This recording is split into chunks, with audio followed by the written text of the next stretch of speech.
현대어 성경 읽기 이사야 17장. 아람과 이스라엘의 멸망선언. 아람 수도 다메섹에 대한 멸망의 선언이다. 이제 곧 다메섹은 도성의 모습을 잃을 것이다. 모든 물건이 쓰러져서 쓰레기 더미와 돌 무더기만 남을 것이다. 아로에르 성읍들에서도 모든 사람이 떠나가서 짐승들만이 한가하게 누워있을 것이다. 그래도 짐승들을 놀라게 하는 것이 하나도 없을 것이다. 에브라임의 요새와 다메섹 나라와 아람의 남은 자가 수치를 당하여 이스라엘 자손의 영광같이 되리라. 온 세계의 주인이신 여호와의 말씀이다. 그날이 오면 이스라엘이 병자처럼 점점 멸망할 것이다. 병든 사람이 점점 말라서 가죽과 뼈만 남듯이 이스라엘이 그렇게 멸망할 것이다. 그 찬란하던 영화도 간 곳이 없고 기름진 살도 다 빠져서 마르고 여일 것이다. 그때는 북왕국 이스라엘이 추구하는 곡식밭과 같이 될 것이다. 농부가 곡식을 휘어 잡아 낫으로 베어가면 가난한 사람들이 와서 땅에 떨어진 이삭까지 주워갈 것이다. 너희 예루살렘 사람들아, 너희는 저 도성 밖에 비옥한 르바임 들녘에서 그렇게 하지 않느냐?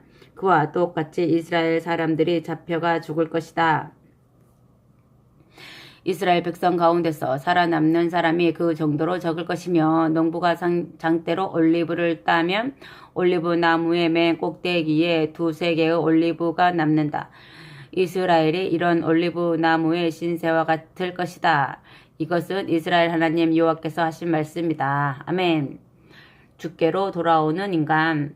그날이 오면 모든 인간이 자기를 지으신 창조주를 다시 우러르며 이스라엘의 거룩하신 분만을 바라볼 것이다. 인간이 손으로 만들어 놓은 우상들을 더 이상 섬기지 않고 우상을 섬기는 제단과 분향단들과 아세라 여신의 목상이나 대양 신상도 더 이상 우러러 보지 않을 것이다. 아멘. 우상 숭배로 망하는 북왕국.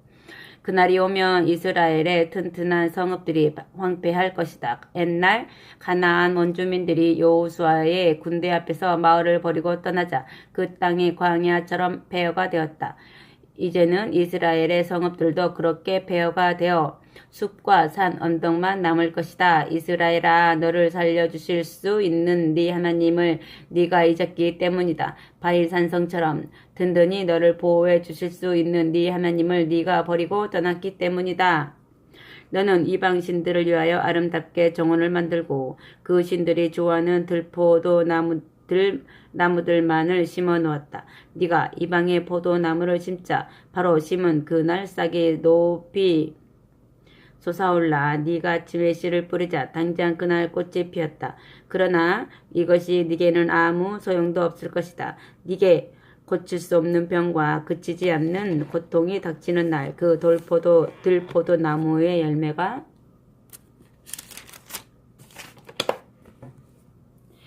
네게 아무 소용도 없을 것이다. 아멘. 세계 만민의 헛된 소동. 세계 만민이 파도치며 밀려오는 바닷물처럼 엄청나게 몰려왔지만 죽으려고 온 것들이다. 용솟음 치며 무섭게 흐르는 물결처럼 세계 만민의 군인들이 소동을 하지만 상여 소리가 벌써 들려온다. 비록 세계 만민이 파도치며 밀려오는 바닷물처럼 힘있게 밀려오더라도 하나님이 그들을 무찌르시니 그들이 모두 산 언덕에서 바람에 흩날거리는 쭉정이들처럼 쫓겨나가고 해오리 바람에 휘말려 호공에서 선회하는 메마른 풀잎들처럼 멀리 사라진다. 우리가 저녁 때 갑자기 멸망을 당할 뻔하였으나 다음 날 아침도 되기 전에 적들이 모두 사라졌다. 우리를 약탈하러 몰려온 무리가 하룻밤 사이에 몰살을 당하고 우리를 강탈하러 온 이들이 밤 사이에 멀리 쫓겨나갔다. 아멘. 18장. 유다에 온 구스 사절다. 나일강 상류의 구스는 군인들이 가득 찬 나라이지만 그 시끄러운 무기 소리는 그 나라에 들리는 상여 소리에 불과하다.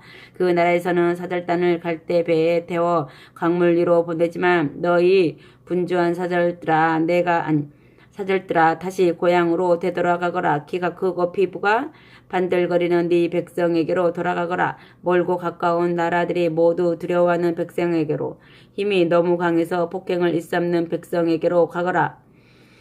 강 줄기들이 이리저리 흘러나가는 나라로 되돌아가거라. 세상 사람들은 모두 똑똑히 들어라. 온 땅에 사는 사람들아, 산마다 깃발이 오르거든 바라보아라. 비상 나팔 소리가 들리거든 모두 귀를 기울여라. 여호와께서 내게 이렇게 말씀하신다.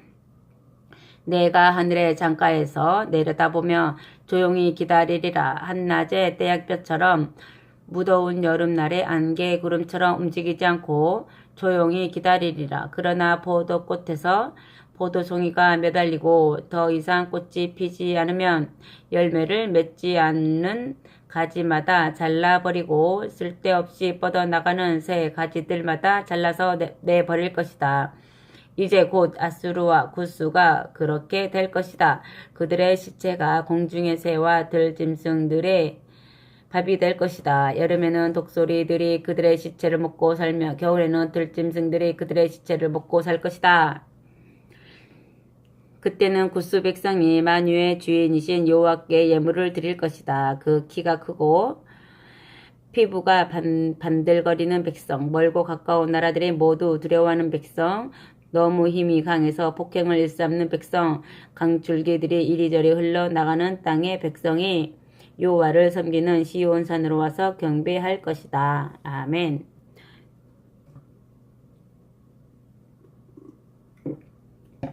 19장 애굽에 대한 멸망선언. 똑똑히 들어라. 여호와께서 빠른 구름을 타고 애굽으로 오실 것이다. 그분 앞에서는 애굽의 모든 우상들이 무서워서 떨고 애굽 사람들은 간장이 다 녹을 것이다. 주께서 말씀하신다. 내가 애굽에서 끝없이 내란을 일으켜 두 사람만 남아도 서로 싸우도록 하겠다. 성읍과 성읍이 싸우고 지방과 지방이 싸우도록 하겠다. 형제끼리도 싸우고 친구끼리도 싸우도록 하겠다. 그러면 애굽 사람들이 정신을 잃게 될 것이다. 그렇더라도 내가 그들의 모든 계획을 혼란에 빠뜨리겠다. 그러면 그들의 우상들에게 찾아가서 살 길을 묻고 점쟁이와 마술사들에게 뛰어다니며 죽은 사람의 혼백을 불러서 묻는 영매자들까지 찾아다니며 살 길을 가르쳐 달라고 호소할 것이다. 그때는 내가 애굽을 무서운 독재자의 손에 넘겨주겠다. 그러면 잔인하고 포악한 왕이 그들을 다스릴 것이다. 온 세계의 주인이신 여호와의 말씀이다. 그때는 바닷물이 줄어들고 생명선인 강줄기들이 잦아들 것이다. 모든 강물이 줄어들어서 바싹 마를 것이다. 그때는 강물이 줄어들어서 악취를 풍기고 애굽의 수로가 모두 바싹 마를 것이다. 그러면 강가에 무성하던 갈대와 달풀도 까맣게 병이 들 것이다. 나일 강가의 초원도 모두 시들고 강가의 농경지도 메말라서 모든 채소와 곡식이 먼지같이 바람에 날려 사라질 것이다. 어부들도 탄식하며 슬퍼할 것이다. 나일강에서 그물이나 낚시로 물고기를 잡아먹고 살던 이들이 생계가 막막하다고 탄식할 것이다. 삶을 빗질하는 이들과 광목을 짜는 이들도 일손을 놓고 슬퍼할 것이다. 직물을 짜는 공장들이 모두 문을 닫아서 모든 일꾼들이 근심할 것이다. 삼각주 동해안의 옛 도성 소안에서 슬기로운 지도자로 이름을 떠치는 이들을 모두 다 멍청한 고관들이다. 바로의 현명한 보좌관들이 어디 있느냐? 그들의 조언이라는 것이 그들의 미련함을 드러내기만 할 뿐 그들은 바로에게 말한다. 우리는 옛 왕들의 후손으로서 대대로 현인들의 가문을 이루어왔습니다. 그러나 무슨 근거로 그런 주장들을 하고 있는가?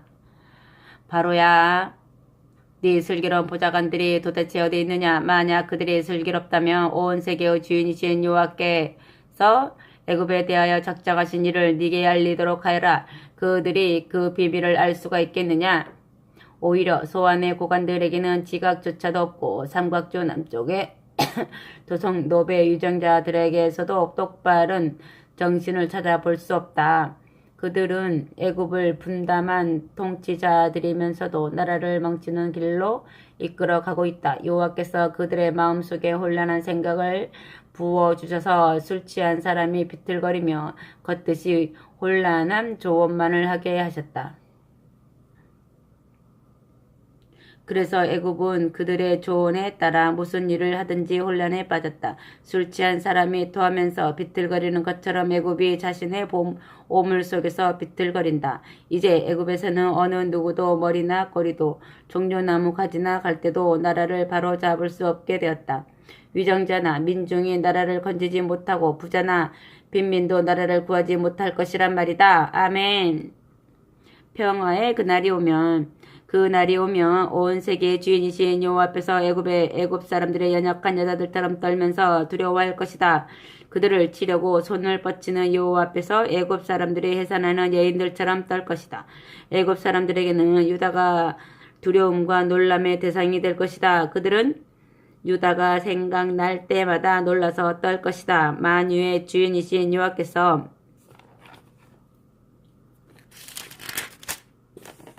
이들을 치려고 작정하신 일을 생각만 해도 그들이 놀라서 떨 것이다. 그날이 오면 유다인들이 애굽 땅에서 5 성읍을 이루고 살며 온 세계의 주인이신 여호와께 히브리 말로 충성을 맹세하며 순종할 것이다. 그 가운데서도 가장 행복한 성읍은 태양의 도시라고 불릴 것이다. 그날이 오면 애굽 한가운데 여호와의 성전과 제단을 지어 봉헌할 것이며 그 땅의 국경선에도 여호와를 숭배하는 돌기둥을 세울 것이다. 애굽 사람들은 그 돌기둥을 보고 온 세계의 주인이신 여호와를 기억할 것이다. 그들이 압제자를 만나 고생할 때 여호와께 도움을 호소하며 주께서 그들에게 구원자를 보내실 것이다. 그가 오면 그들을 대신하여 싸워서 건져낼 것이다. 주께서 이렇게 자신을 애굽 사람들에게 알려주시면 그들도 여호와를 온 세계의 주인으로 모실 것이다. 그때는 그들이 주께 짐승과 곡식으로 제물을 바치고 서약한 대로 순종하며 살 것이다. 여호와께서 애굽 사람들을 바로잡아 놓기 위하여 무섭게 벌을 내리실 것이다. 그래서 그들이 주께로 돌아서면 주께서 그들의 기도를 들으시고 그들을 다시 고쳐주실 것이다. 그날이 오면 애굽과 아수르를 연결하는 넓은 도로가 뚫릴 것이다. 아수르 사람과 애굽 사람들이 서로 자유롭게 찾아다니며 함께 만유의 주인이신 여호와를 섬길 것이다. 그날이 오면 이스라엘이 애굽과 아수르와 함께 손을 맞잡고 온 세상이 한가운데서 복이 될 것이다. 온 세계의 주인이신 여호와께서 그들에게 직접 이렇게 복을 주실 것이다. 내 백성 애굽아, 내가 창조한 아수르야, 내 백성 이스라엘아, 너희에게 복이 있을 것이다. 아멘. 20장 3년 동안 벗은 몸으로 다닌 이사야. 아수르의 군대 총사령관이 사르곤 왕의 명령을 받고 블레셋 족속의 성읍 아스도스로 진격하여 단번에 쳐서 점령하였다. 하마터면 유다도 그렇게 될 뻔하였으나 여호와께서 미리 아모스의 아들 이사야를 보내어 이렇게 경고해 주셨다. 너는 가서 허리에 동인 베옷을 벗고 발에 신은 가죽신을 벗어라. 이사야가 그대로 하여 벗은 몸과 벗은 발로 돌아다녔다. 아스돗이 정복된 때 주께서 이사야를 보내어 이렇게 말씀하셨다. 내 종 이사야가 3년 전부터 벗은 몸과 벗은 발로 돌아다니며 애굽과 굿수가 당할 일을 미리 알려주는 상징이 되었다. 이와 같이 애굽 사람과 굿수 사람들이 잡혀갈 때 남녀노소 할 것 없이 모두 벗은 몸과 벗은 발로 부끄러운 엉덩이까지 드러낸 채 아수르 왕에게 끌려갈 것이다. 그러면 애굽 사람에게 얼마나 수치가 되겠느냐. 그러면 굿수의 희망을 걸던 유다 백성이 놀라고 실망하며 애굽을 찬양하며 존중하던 예루살렘의 위정자들이 부끄러워할 것이다. 그렇게 되면 지중해 연안에 사는 블레셋 족속과 유다 사람들이 이렇게 단식할 것이다. 우리는 애굽과 굿수의 희망을 걸었다. 어려울 때마다 우리는 항상 그들에게 달려가서 도움과 보호를 요청하였다. 우리는 아수르 왕이 짓누를 때 보호해달라고 그들에게 호소하였다. 그러나 이제는 그들이 어떤 신세가 되었는가? 이제는 우리가 어디로 가서 도움을 호소할 수 있단 말인가? 아멘. 21장 바벨론 멸망의 환상. 바벨론에 대한 멸망선언이다. 강변의 사막으로 남쪽의 광야에서 해오리 바람처럼 적군이 밀려오고 있다. 저 광야에서 저 무서운 나라에서 적병이 폭풍처럼 밀려온다. 주께서 내게 무서운 환상을 보여주시며 말씀하셨다. 이란 고지대에 사는 엘람 족속과 메대야, 어서 바벨론 도성을 공격하여 포위하여라. 강도 때처럼 강탈하여라. 무엇이든지 파괴하고 멸망하여라. 바벨론 제국에 짓눌려 탄식하는 세계 만민의 고통을 내가 이제 끝장내리라. 나는 보고 들은 것이 너무 무서워서 허리가 끊어지듯이 아프기 시작하였다. 온몸이 고통에 휩싸여 해산하는 여인처럼 몸부림을 쳤다. 아무것도 더 이상 들리지 않을 정도로 몸부림을 치고 아무것도 더 이상 보이지 않을 정도로 정신을 잃었다. 내 심장은 폭발할 듯이 거칠게 뛰고 온몸은 공포에 사로잡혀 부들부들 떨었다. 평안히 쉬기를 바라던 밤이 고통과 공포의 밤으로 바뀌었다. 지금 바벨론의 위전자들은 무엇을 하고 있는가? 그들은 호화롭게 잔치를 베풀고 방석을 펴고 앉아 먹고 마신다. 그러나 파수꾼이 외치는 소리를 들어라. 모든 위장자들아, 당장 일어나거라. 지휘관들은 즉각 전투 준비를 하여라. 방패에 기름을 발라라. 여호와께서 내게 말씀하셨다. 너는 가서 파수꾼을 세우라. 그리고 나타나는 대로 즉각 보고하라고 일러라. 쌍두마차가 떼를 지어 밀려오거나 나귀와 낙타를 탄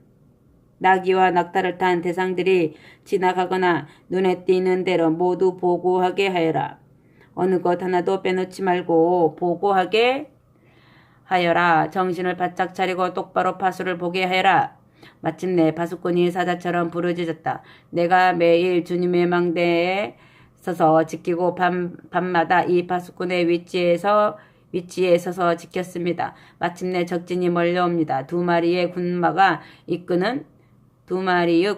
끄는 전차들이 몰려옵니다. 이 말을 받아 하늘에서 어느 누가 내게 알려주셨다. 함락되었다. 바벨론이 함락되었다. 그들의 섬기던 신상들이 모두 부서져서 땅바닥으로 뒹굴고 있다. 바벨론에 포로로 끌려가 고생하는 내 동족이여, 마치 타작마당에서 탈곡되는 곡식처럼 매를 맞은 내 동포여, 내가 만유의 주인이신 여호와에게서 들은 대로 전하고 이스라엘의 하나님 여호와에게서 들은 대로 말한다. 아멘. 에돔에 계속되는 밤.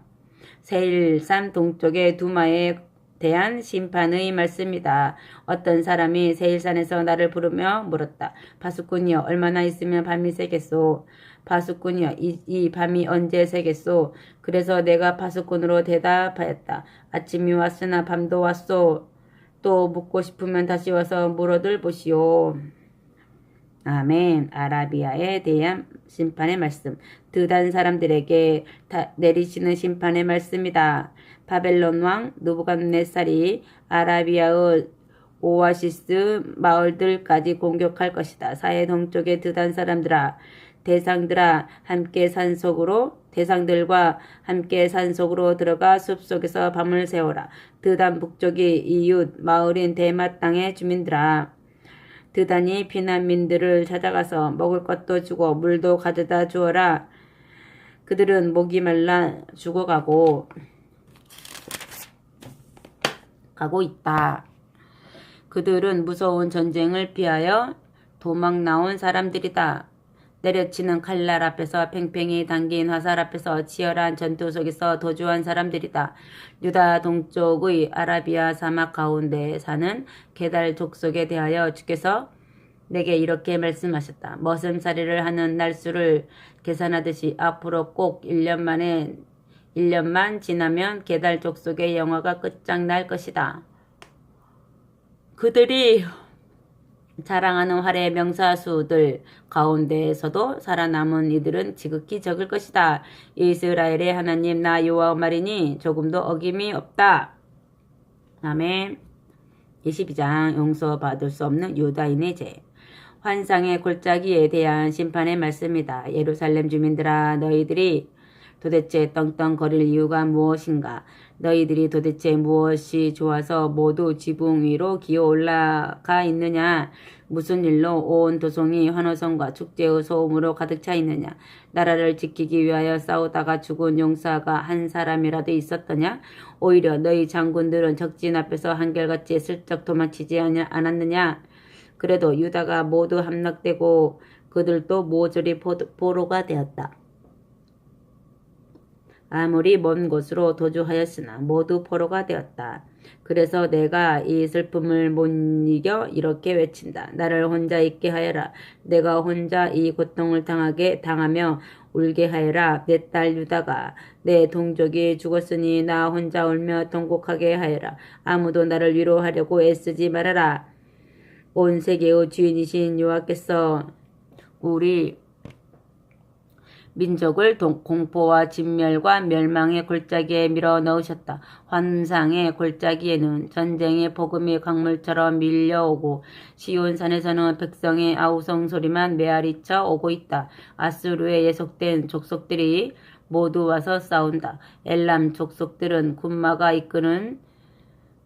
끄는 전차를 타고 활을 쏘며 기르 족속은 방패를 꺼내 들었다. 예루살렘 사방의 골짜기마다 적진의 군마와 전차가 가득 차 있고 모든 성문 앞에는 기마병들이 진을 치고 있으니 유다의 마지막 방어진이 적진 앞에서 무방비 상태가 되었다. 유다가 모두 함락되던 그날 예루살렘의 위정자들과 지휘관들은 레바논산의 숲이라는 궁궐로 들어가 무기고들을 살펴보았다. 다윗성에 틈이 생긴 성벽들도 너희가 모두 보수하여 적진의 공격에 대비하고 성 안의 아래 수원지에 식수를 가득히 채워놓았다. 너희는 예루살렘의 모든 가옥을 조사하여 피난민을 수용하고 두 성벽 사이에 있는 집들을 헐어서 성벽을 보수하는 데 사용하고 그 자리에는 수원지를 파서 옛 못에 물을 끌어다 놓았다. 그러나 이런 전란의 때를 예비해 놓으신 여호와를 너희가 바라보지 않고 오래전부터 이런 재앙을 너희에게 내리기로 작정하신 하나님을 너희가 찾지 않았다. 그날은 온 세계의 주인이신 여호와께서 민족 통회의 날로 정해 놓으신 날이다. 눈물을 흘리며 통곡하고 대머리가 되도록 머리카락을 밀고 베옷을 입으라고 주께서 너희에게 선포하신 날이다. 그런데 너희는 오히려 환호성을 외치며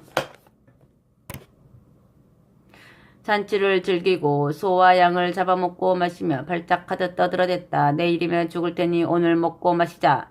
온 세계의 주인이신 여호와께서 내게 알려주셨다. 이 죄는 그들이 죽을 때까지 용서받지 못할 것이다. 아멘. 종리 대신 셈나의 자천.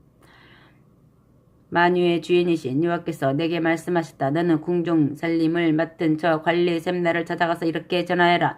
너는 도대체 이 나라에서 무엇하는 사람이냐? 나라가 위태로운데도 불구하고 너는 죽어서도 편히 쉴 무덤을 파고 능을 만들어 놓았느냐? 도대체 네가 무엇이기에 그 높은 곳에 바위를 파서 네 사후에 안식처를 꾸며 놓았느냐? 너는 스스로 용사라고 생각하지만 나 여호와가 너를 꼭 틀어지고 빙글빙글 돌려 집어 던지겠다. 내가 너를 실뭉치처럼 똘똘 감아서 공처럼 드넓은 땅으로 던져버리겠다. 거기서 너도 죽고 거기서 네 화려한 마차도 썩을 것이다. 너는 네 왕궁의 수치거리가 될 것이다. 네가 호화로운 등을 팔았으니 네 왕이 너를 관직에서 쫓아낼 것이다. 왕이 너를 그 높은 자리에서 내려뜨릴 것이다. 주께서 말씀하셨다. 그때는 내가 hilkiya의 아들 엘리기암을 불러 내 종으로 쓰겠다. 내가 그 관복을 그에게 입혀주고 네 띠를 그의 허리에 메어주고 네가 지금 궁중에서 행사하는 모든 권리를 그에게 넘겨주겠다. 그는 예루살렘 주민과 유다 집안의 아버지가 될 것이다. 내가 그에게 다윗 왕궁의 열쇠를 맡겨주어 전권을 행사하도록 하겠다. 그가 열면 닫을 사람이 없고 그가 닫으면 더 이상 열 사람이 없을 것이다. 튼튼한 벽에 박힌 못처럼 내가 그의 지위를 튼튼히 하겠다. 그의 집안 전체가 그 사람 때문에 영광을 누릴 것이다. 아멘. 패망하는 엘리야김. 그러나 엘리야김에게 그의 친인척들이 모두 매달려서 무거운 짐이 될 것이다. 그는 작은 물병에서 커다란 항아리까지 질그릇들을 모두 걸어놓은 못과 같이 될 것이다. 그 못이 아무리 단단한 벽에 박혀 있어도 그 무게를 견디지 못하여 부러질 것이다. 그때는 못에 달려있던 것들이 모두 떨어져서 산산조각이 날 것이다. 만유의 주인이신 여호와의 말씀입니다. 아멘.